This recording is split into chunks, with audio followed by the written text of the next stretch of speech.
What I wanted to talk about today is the topic of Christian love. What is Christian love? How do we show Christian love?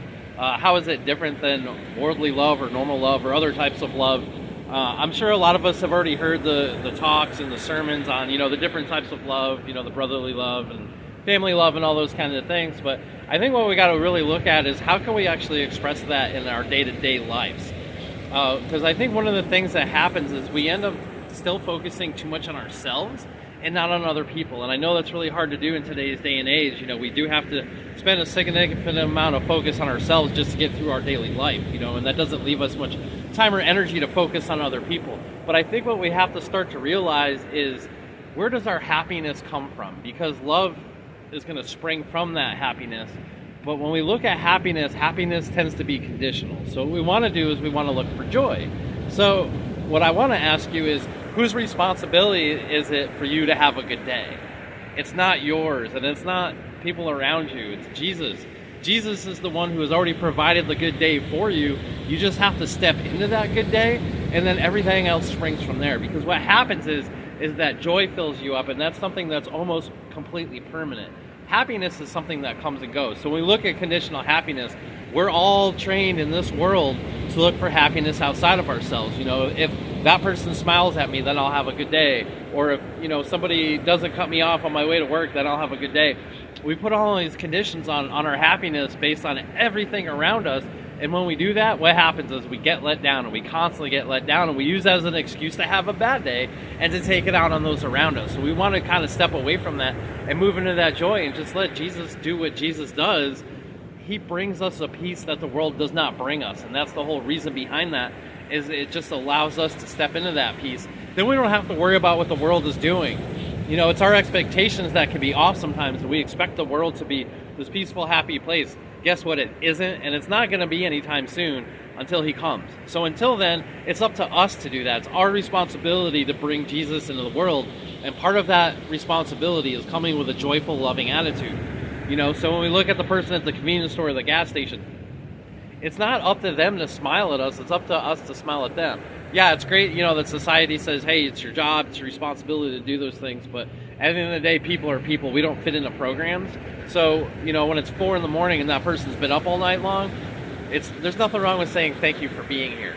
That's one of those ways that we show love. One of the hardest ways to show love is to say hi to the grumpy person. Nobody wants to talk to the grumpy person, but that's the person who needs it the most.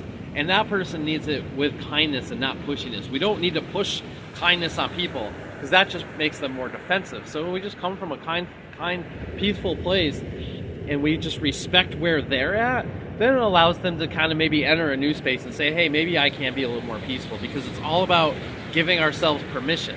And if we're giving ourselves permission to do the right thing more often and less of the wrong thing, that's also going to give people around us permission to do the same. And it's crazy how those things spread. But that was the thing with Jesus, is he didn't just love the poor people. He didn't just love the rich people. He went to everybody. That was the coolest thing, is like, he went to the Pharisees, and he went to the Sanhedrin, and he went to the lepers and the blind people, and he just went and saw everybody, because he was going to the poor in spirit. That's who Jesus was after, and that's who I'm after. I'm always looking out for the poor in spirit people. You got that person on the street, like the crazy street person who's talking to themselves. Guess what? Most people are just going to ignore them or laugh at them. Say good morning, because a lot of times they'll just say good morning right back. They like to be acknowledged just like any other human being does. So that's kind of the essence of love. But the best part that we can do is just let God's love flow through us. Instead of us trying to be the source of everything, we don't have to be. He is the source, and he lets that love and all those things flow through us. And that's what allows us to bring the strength and the authority of the kingdom into our day-to-day lives. If you have a regular job and things like that, and it's not easy to share the gospel or talk about Jesus, at your workplace or something like that, that's okay, because what they're going to look for is your integrity and your purpose, and the Holy Spirit is going to shine through you. The fruits of the Spirit grow in people, and there's just no denying that. There just comes a point where you're just like, yeah, I see that in you, and it's awesome, and that's helped me on my journey, because I want that. I want to be able to grow in that. Am I perfect? No. Do I perfectly love everybody around me? No. But I'm learning how to more and more every day, because I take it seriously. but I have that right perspective. I have the right focal point that Jesus already loves me.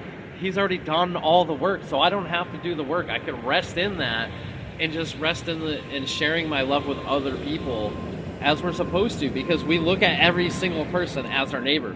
And when we do that, it kind of takes the other things off. Like, they're not our enemy, you know? And at the same time, we're not responsible for their happiness. We can do our part, but at the end of the day, if they're not happy, if they're still going to be a grumpy person or have a bad day, there's nothing that we can do about that. So we have to relinquish that control as well. And by doing that, that's going to allow them to actually step into that space more, because when we try to push from that perspective, it just makes them more defensive again. And we don't want to do that. We want to really have peaceful interactions as much as possible. So with Christian love, it really is about loving everybody, not just your neighbor. You'll get like the cults like the Jehovah's Witnesses, and they stand on their pride of, we're really good at loving each other. But that's what Jesus said in the Bible that you're not supposed to do. You're supposed to love everybody no matter what, and not have these conditions or reasons for doing it. So I hope this video has been helpful for you to kind of think about how to love the unlovable and what Christian love is, and how to really share that love with people. And it's not our love. Just let God's love fill you up. Start your day with that gratitude, because what he's going to do is he's going to fill you up for the day. Those rivers of life are going to be flowing through you, that joy and that love and that peace. And when you have that, then you can share it appropriately with the world around you. And you're not looking for things in the world to make you happy or to bring you up or bring you down. The thing to realize is that's what everybody else is doing. So we have to accept that and deal with the cards that are dealt in this part of our mission, and just get out there and just love people anyways, and stop reacting and not worry about what they think. Or if you hold the door for somebody and they don't say thank you, don't worry about it. You did the right thing because you wanted to do the right thing, and that's what builds treasures in heaven. And that's one of the most beautiful things about it. It's just like, we want to give because of what we get from it, but when we give just to give, just like Jesus did, we get so much more that way. And that's when the blessings really come, is when we're just giving without any expectation in return. Yeah, sometimes people will acknowledge it, but I'll tell you what, the blessings from God, the fruits of the Spirit, all those things grow even stronger when we're just giving and not worrying about what's coming back to us. And I think that really is the essence of love and the essence of God's love. God can really only give. He doesn't take. But the one thing that he does receive is our love. And I think that's so beautiful that we can love our Creator that way, and I want to love him for eternity. So if you have any comments or questions about love below, go ahead and leave them in the comments, and have a great day. God bless. Have a great weekend.